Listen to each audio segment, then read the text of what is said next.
Hey y'all, it's Dr. Shamanda. Welcome back to my channel where we talk about all things mental health, personal finance, and overall strategies to live your best life. Sorry, I had to let my seat back a little bit.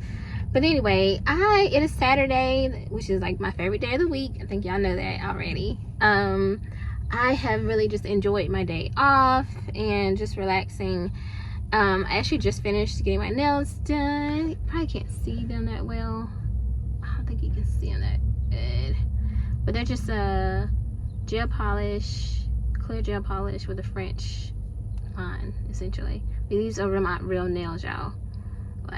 And I got white on my toes because baby, when I was walking on the incline at the gym, I don't know what was going on, but something happened with my toe. My right toe, big toe, and it kind of broke. I guess that's what they said. It broke or something. The nail broke, which I didn't know, but I just knew my toe was sore a little bit. And so yeah, it turned black, but it's better now. It's not as black as it was, but it has to grow out essentially. So I didn't really feel comfortable getting a French tip on that because it's gonna look weird. So I just went ahead and got a white on my toes, white polish, and then just French. And y'all, this is gonna be my go-to moving forward. It used to be my go-to, but then I was like, oh, let me do color, I just want a clean, minimalist, natural look. So either I'm always gonna do white or I'm gonna do French, but I think the French is probably better for me. And this cost, let's see, with tip and everything, it was $88.88. Now I don't know what that means, numerology, nothing like that, but like whatever. Anyway, I think I had budgeted like $75 for my toes and $75 for my nails. I think something like that. It's like $150 or something. So that's money I'm going to transfer into my savings, my debt payoff savings account. I think I told you about that, where if I have something budgeted and it doesn't require that full amount, I'll just transfer that to my debt payoff money or account instead of spending it or something. I do have a couple errands to run, just a couple things I need to pick up at the store. But I have a budget for that as well. But anyway, that is not the purpose of this video. I really wanted to take a moment to talk to you guys about just the reality of going from broke to financial freedom and being financially free. Now, I am not financially free yet. It's happening, it's coming, but I'm not broke. I can't say that for a fact, right? I'm not broke anymore. I was broke. You know, being poor and being broke are two different things. At one point I was poor, right? I told y'all know my story. I was a single mom. You know, every government assistance program you could think of, put myself through school, and, you know, raised 2 kids on my own. And, you know, through education, which is why I will always love education. I will always give credit to education. Through education and getting, you know, into my profession, I was able to transition from poor to middle class lifestyle, or middle class income, I would say, because I don't feel like I've ever really truly lived a middle class lifestyle until now, recently, where, you know, I can actually go and do things like we're planning our beach trip now, and that would have never been the case. And to be honest, if you think about what the society says a middle class lifestyle is like, you know, it's people who travel all the time and they can, you know, they can take vacations, all this kind of stuff, and they have a home and they have a car, things like that. I think that from the outside looking in, I don't live the regular middle class lifestyle because I don't do all those things, because I am a minimalist, like, and that's just what it is. But I do plan to incorporate more of those things in, just as long as I budget it. But anyway, going from broke to financial freedom, or financially free, being financially free, it really starts with the mind, and it takes a minute to kind of get used to the reality that you're not struggling anymore. And that's what I realized is, and even talking to my children, you know, helping them understand like how we've transitioned and how our lives have changed. Because sometimes we'll look around and we're just like, wow, like at one point in time we couldn't do the things that we can do now. And it's funny to see them experience this, and it's always very interesting the way I experienced it too. Slightly uncomfortable at times, because it's like, wait, I can do this, I can afford this, I can, you know what I'm saying? And before it was like I'm gonna give you an example.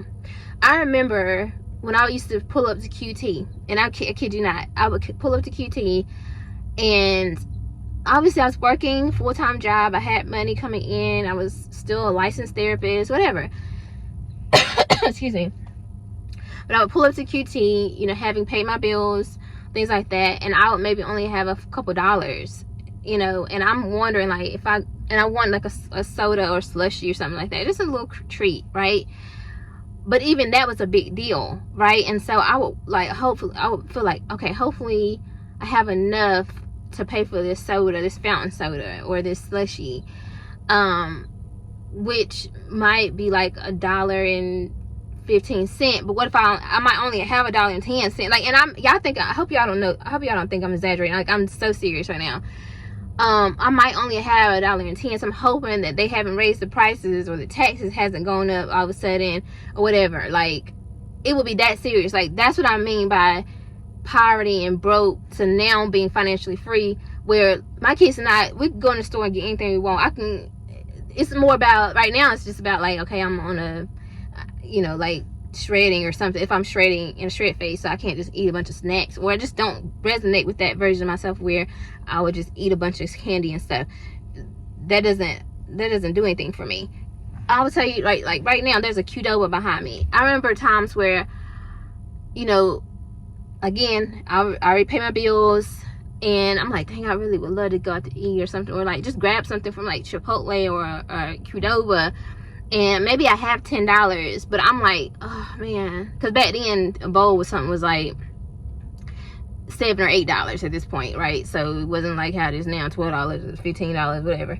But I would just be like, oh man, you know, I got this $10. I probably should put it in gas or save for gas, but I really would love to have a bowl. Now keep in mind, I work 40 hours or 80 hours, and I got pay my bills, and I'm down to like my last maybe $10 or $20.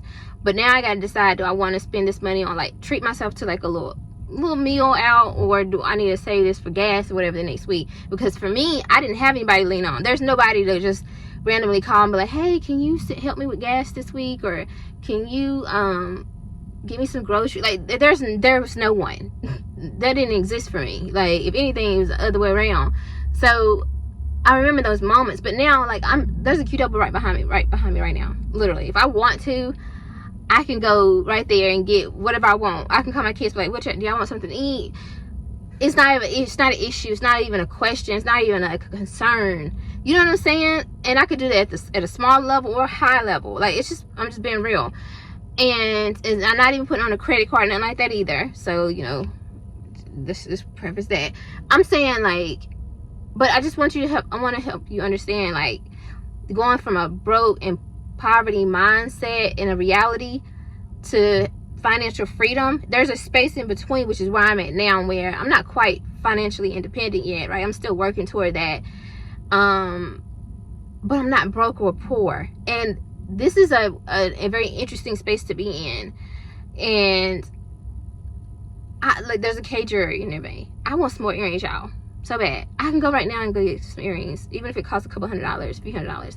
I can go get it right now if I want to. That's what I mean. But I choose not to. And so it takes a lot of discipline. It takes a lot of forward thinking. You have to really lean into your vision. Like, what is it that you want? And does this thing that you are thinking about right now, does that line up with where you're trying to go? Because for me, I know that, like, if I spend a couple $100 at the jewelry store right now, that's not in my budget, so it's going to throw something off. But technically, I literally have thousands of dollars in a savings account, or, you know what I'm saying? So it really, I could just pull it from there. I could do those things, but does that line up with what I have planned? Sorry, y'all, my phone died. It didn't die, it just overheated because it's hot out here. But anyway, so I was asking myself, does that align? And the question, or the answer for most of the time is that no, it don't. So, but yeah, so I'm just excited, you know, to be in this phase. It's a little uncomfortable at times because I'm like, oh, you good, you're safe. I have to, like, constantly coach myself. So this is for somebody who, you know, you're not quite in that broke poverty stage anymore. You're not quite financially free yet, but you're in the middle, you know. And sometimes you have to, like, tell yourself, okay, you can treat yourself today. You can budget, and you can allow yourself to have these things. And you know, stay in the course, stay consistent, stay disciplined towards your goal of reaching financial and time freedom. All right, y'all, I hope y'all like this video. If you do, like, comment, subscribe, and share, and I will see you